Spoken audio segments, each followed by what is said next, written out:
ലോക്സഭയിൽ ബ്രിട്ടാസിനെ എടുത്തുടുത്തിരിക്കുന്നു അമിത്ഷാ എന്നാണ് പുറത്തുവരുന്ന വാർത്തകൾ മാത്രമല്ല നമ്മൾ നേരിട്ട് കണ്ടുകൊണ്ടിരിക്കുകയാണ്. കാരണം ഇനി ബ്രിട്ടാസ് അമിത്ഷായിൽ അല്ലെങ്കിൽ അമിത്ഷായെ പോലുള്ള ഒരു നേതാവിനോട് ഇത്തരത്തിൽ വാചകം അടിക്കാൻ പോവില്ല എന്നൊക്കെയാണ് സോഷ്യൽ മീഡിയ പറയുന്നത്. ആ രീതിക്ക് തന്നെ മാത്രമല്ല വേറൊരു കാര്യം കൂടെ ഉണ്ട്. ഈ നിർമ്മലാ സീതാരാമനും എടുത്തുടുത്തു എന്നാണ് പിന്നെ നമ്മൾ കാണുന്നത്. എന്താണ് ഇവരിങ്ങനെ വാങ്ങാനിരിക്കുന്ന ആളുകളാണോ? ബ്രിട്ടാസിനെ അമിത്ഷായും നിർമ്മലാ സീതാരാമനും ഒക്കെ വടിച്ചെടുക്കുന്ന ഒരു രീതിയാണ് നമ്മൾ ലോക്സഭയിൽ കണ്ടുകൊണ്ടിരിക്കുന്നത്. എന്തായാലും അതിന്റെ വീഡിയോ ആദ്യം പ്രേക്ഷകർ ഒന്ന് കാണട്ടെ, എന്നിട്ട് നമുക്ക് കൂടുതൽ കാര്യങ്ങൾ സംസാരിക്കാം. मेरे कम्युनिस्ट भाई, मैं उनको पूछना चाहता हूँ, किसके साथ बैठे हो? किसके साथ बैठे हो? रात को अंधेरा कर कर अपनी आत्मा को टटोलना भैया, मालूम കമ്മ്യൂണിസ്റ്റ് ഭായി എന്ന് വിളിച്ചുകൊണ്ടാണ് അമിത്ഷാ സംസാരിച്ചു തുടങ്ങുന്നത്. മൊത്തത്തിൽ കാര്യം എനിക്കൊന്ന് പ്രേക്ഷകർക്ക് മനസ്സിലായി കാണുമെങ്കിലും ഈ എപ്പോഴും ഈ ഇന്ത്യ മുന്നണിയോടൊപ്പം ചേർന്ന് നിൽക്കുന്നവരുടെ പരാതി എന്താണ്? BJP ജയിക്കുന്നതൊക്കെ EVM-ൽ എന്തൊക്കെയോ കുതന്ത്രങ്ങൾ കാണിച്ചിട്ടാണ് BJP എല്ലായിടത്തും ജയിച്ച് കയറുന്നത് എന്നാണ് ഇവർ പറയുന്നത്. EVM-ൽ അട്ടിമറി നടത്തി BJP ജയിക്കുന്ന സംസ്ഥാനങ്ങളിലൊക്കെ EVM-ൽ അട്ടിമറിയാണ്. മഹാരാഷ്ട്രയിലായാലും എനിക്ക് തോന്നുന്നു ഹരിയാനയിലും BJP EVM-ൽ അട്ടിമറി നടത്തിയാണ് BJP ജയിച്ചത്. പക്ഷെ ജാർഖണ്ഡിൽ അട്ടിമറി നടത്തിയിട്ടില്ല.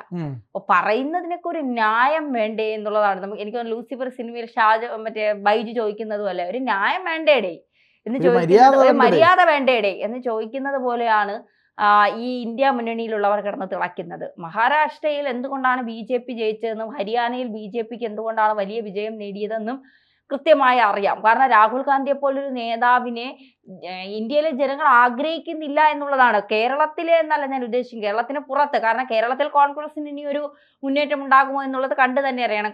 കോൺഗ്രസിനേക്കാൾ നല്ലത് കമ്മ്യൂണിസ്റ്റ് ആണ് എന്ന് മനസ്സിലാക്കിക്കൊണ്ടായിരിക്കണം രണ്ടാമതും പിണറായി, അതിലും ഭേദം കമ്മ്യൂണിസ്റ്റ് ആയിരിക്കണം എന്ന്. ചിലപ്പോൾ ഉമ്മൻചാണ്ടിയൊക്കെ ജീവിച്ചിരുന്നുവെങ്കിൽ, ഉമ്മൻചാണ്ടിയൊക്കെ സജീവമായി രാഷ്ട്രീയത്തിൽ ഉണ്ടായിരുന്നുവെങ്കിൽ ഒരുപക്ഷെ തീർച്ചയായിട്ടും ഈ പിണറായി സർക്കാർ രണ്ടാമതും അധികാരത്തിൽ വരില്ല. അല്ലെങ്കിൽ ഇനി നമുക്ക് പ്രതീക്ഷയ്ക്കെങ്കിലും ഒരു വകയുണ്ട്. ഇപ്പോ കേരളത്തിലെ കോൺഗ്രസുകാരുടെ അവസ്ഥ എന്താണ്? തമ്മിൽ തല്ലാണ്. കാരണം ശശി തരൂരും KC വേണുഗോപാലും രമേശ് ചെന്നിത്തലയും പിന്നെ VD സതീശനും മുഖ്യമന്ത്രി കുപ്പായം തച്ച് വെച്ചേക്കാണ്. കോൺഗ്രസ് ജയിക്കുകയാണെങ്കിൽ ഇവന്മാരായിരിക്കും തമ്മിത്തല്ല് നടത്തുന്നത് മുഖ്യമന്ത്രി കസേരയ്ക്ക് വേണ്ടി. പിന്നെ ആര് എങ്ങോട്ടേക്ക് പോകുമെന്നൊന്നും ആർക്കും പറയാൻ പറ്റാത്ത അവസ്ഥയാവും. അപ്പൊ അതുകൊണ്ട് കേരളത്തിന് വെളിയിൽ BJP അടുക്കും ചിട്ടയുമായിട്ടുള്ള പ്രവർത്തനങ്ങളാണ് എല്ലാ മണ്ഡലങ്ങളിലും, എല്ലാ നിയോജക മണ്ഡലം, എല്ലാ സംസ്ഥാനങ്ങളിലും നടത്തുന്നത്.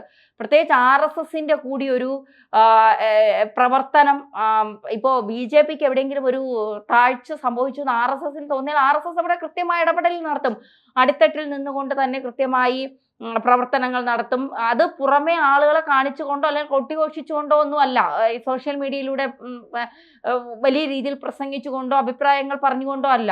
കുടുംബ സംഗമങ്ങൾ വിളിച്ച് കൃത്യമായി എല്ലാവരെയും യോജിപ്പിച്ചുകൊണ്ട് BJP അധികാരത്തിൽ വന്നാൽ ചെയ്യാൻ പോകുന്നതും വന്നതിന് ശേഷം ചെയ്തതുമായ കാര്യങ്ങൾ അവരെ പറഞ്ഞ് ബോധ്യപ്പെടുത്തി ഒക്കെയാണ് അത്തരത്തിൽ BJP മുന്നോട്ട് പോകുന്നത്.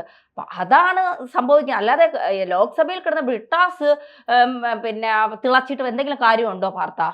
യഥാർത്ഥത്തിൽ കുറേ കാലമായി ഇവർ പറഞ്ഞുകൊണ്ടിരിക്കുന്ന ഒരു കാര്യമാണ് EVM തട്ടിപ്പ്, ഹാക്ക് ചെയ്തു, ഈ പറയുന്ന തിരഞ്ഞെടുപ്പ് അട്ടിമറിച്ചു എന്നൊക്കെ പറഞ്ഞുകൊണ്ട് കുറേ അധികം ഈ പ്രഹസനങ്ങളായിട്ടുള്ള ഈ പറയുന്ന കുറേ പ്രസ്താവനകൾ ഇങ്ങനെ നടത്തിക്കൊണ്ടിരിക്കുകയാണ്. അതിൽ ഒരു ഭാഗത്തിരുന്ന് അടുപ്പ് കൂട്ടി ചർച്ച നടന്ന ചിലരുണ്ട്.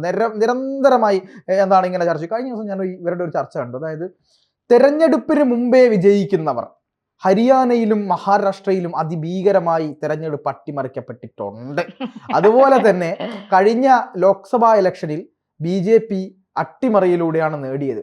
BJP അട്ടിമറിയിലൂടെയാണ് നേടിയതെങ്കിൽ ഈ 300 സീറ്റ് എന്നുള്ളത് 350 400 സീറ്റാക്കാൻ BJPക്ക് എന്താണ് പ്രശ്നം?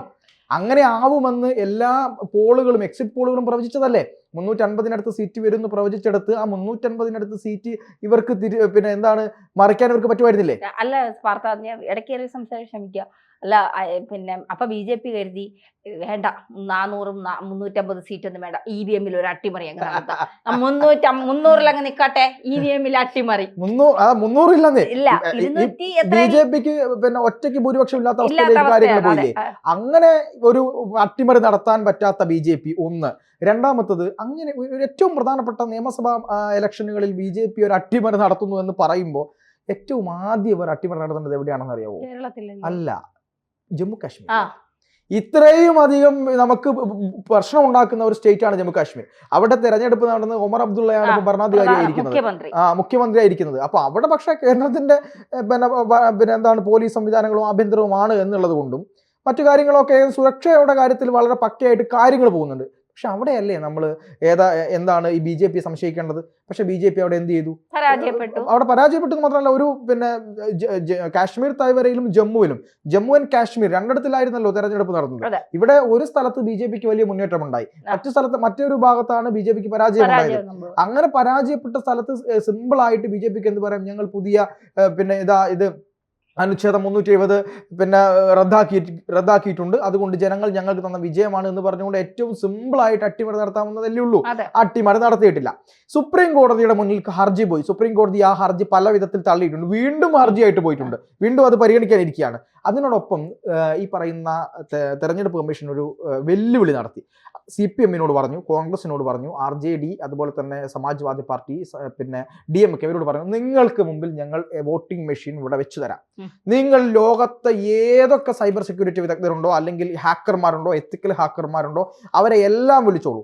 അവരുടെ എല്ലാം കാര്യങ്ങൾ നിങ്ങൾ പ്ലാൻ ചെയ്തിട്ട് ഈ EVM ഹാക്ക് ചെയ്ത് നിങ്ങൾ കാണിച്ചു തരൂ, എന്നിട്ട് വോട്ട് മാറുന്നത് നിങ്ങൾ തെളിയിക്കൂ എന്ന് പറഞ്ഞപ്പോൾ അതിന് ഞങ്ങളില്ല, അത്തരം പരിപാടികൾക്ക് ഞങ്ങളില്ല. ഞങ്ങൾ തോറ്റ് തുന്നമ്പാടി ഞങ്ങൾക്ക് ജയിക്കാൻ എന്തെങ്കിലും വേണ്ടേ? അപ്പൊ EVM-ന്റെ പേര് പറയും. ജയിച്ച് അപ്പൊ ജാർഖണ്ഡിൽ എന്നാ പിന്നെ BJPക്ക് ജയിക്കായിരുന്നല്ലോ. അതെ, അല്ല ഇവർക്ക് കാണിക്കാമല്ലോ, ഈ ഹാക്ക് ചെയ്യുന്നത് ഇവർക്ക് കാണിച്ച് തെളിയിച്ചു കൊടുക്കാമല്ലോ. അതിനുള്ള സംവിധാനം, അതിനുള്ള സൗകര്യം, അതിനുള്ള സമയം കൊടുത്തു. അല്ല ഇവര് ഹാക്ക് ചെയ്യുന്നുണ്ടാവും, അതിൽ ഇവർക്ക് ഇത്രയും പറയുന്നത് EVM ഹാക്ക് ചെയ്ത് അതെ, അല്ല ഇവർ പറഞ്ഞു അവർ തെളിയിക്കാൻ തയ്യാറല്ല.